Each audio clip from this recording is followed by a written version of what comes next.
सकाळी सुप्रिया सुळे म्हणले की भाजपचा संविधान बदलण्याचा दावा आहे।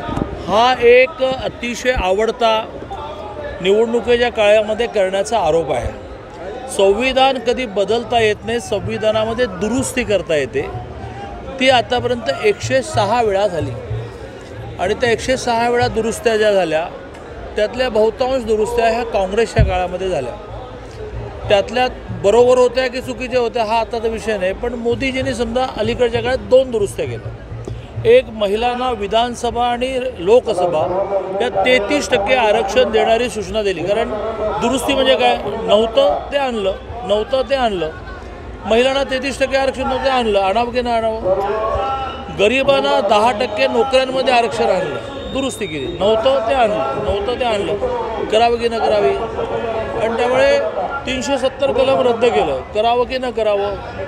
तर अशा दुरुस्त्या ह्या वेळोवेळी कराव्याच लागतात। आणि त्यामुळे समजा अटलजींच्या काळामध्ये 6 ते 14 या वयोगटाला शिक्षणाचा सक्तीचा कायदा, म्हणजे शासनाला सक्ती केली, पालकांनाही सक्ती केली, मुलांनाही सक्ती केली की 6 ते 14 वयोगटातल्या मुलांना मोफत शिक्षण मिळालं पाहिजे। अटलजींनी केलेली दुरुस्ती आणावी की नाही आणावी।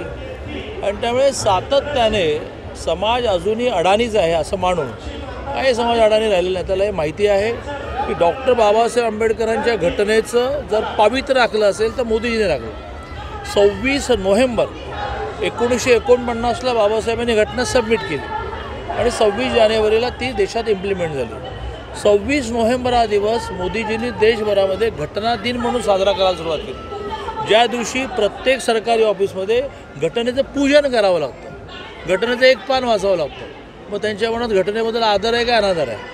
आणि त्यामुळे आता हे आरोप जे आहेत ना ते जुने झाले आणि मी डिबेटला बसायला तयार आहे। दिस माय चॅलेंज, डिबेटला बसायला तयार आहे की घटना बदल असतो का घटना दुरुस्ती असते।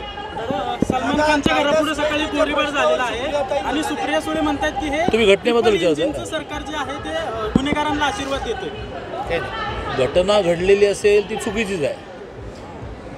त्यांच्या काळात काय काय घटना घडल्या त्याची मी यादी करत नाही। 14 पासून 24पर्यंत मोदीजी पंतप्रधान झाल्यापासून 10 वर्षात एकही जातीय दंगा ह्या देशात झाला नाही, एकही बॉम्बस्फोट या देशामध्ये झाला नाही। सर्वसामान्य माणसाला कळतं। म्हणून मग शाहरुख खानच्या घरासमोर झालेला गोळीबार हे समर्थन नाही। कायदा सुव्यवस्थेचा प्रश्न निर्माण झाला तर तो शासन त्यांच्या पद्धतीने कंट्रोल करत असतं। आजकाल तर पोलीस डिपार्टमेंट इतकं सतर्क झालेलं आहे, त्याची प्री सूचना जरी नाही मिळाली आणि घटना घडली तर काही फ्रॅक्शन ऑफ सेकंदमध्ये त्याचा शोध लागतो। आणि त्यामुळे घटनेचं समर्थन नाही, पण त्यामुळे लगेच सरकारला भान नाही असं म्हणणं करायचं।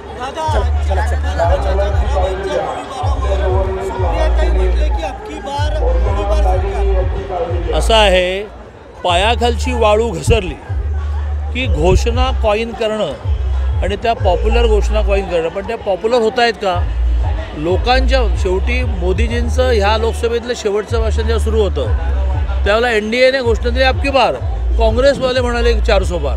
हे टी व्हीवर पाहिलं असेल तुम्ही। काँग्रेस ही कन्व्हिन्स आहे की अबकी बार गोलीबार सरकार नहीं, अबकी बार 400 पार, फिर एक बार मोदी सरकार, मोदी की गारंटी।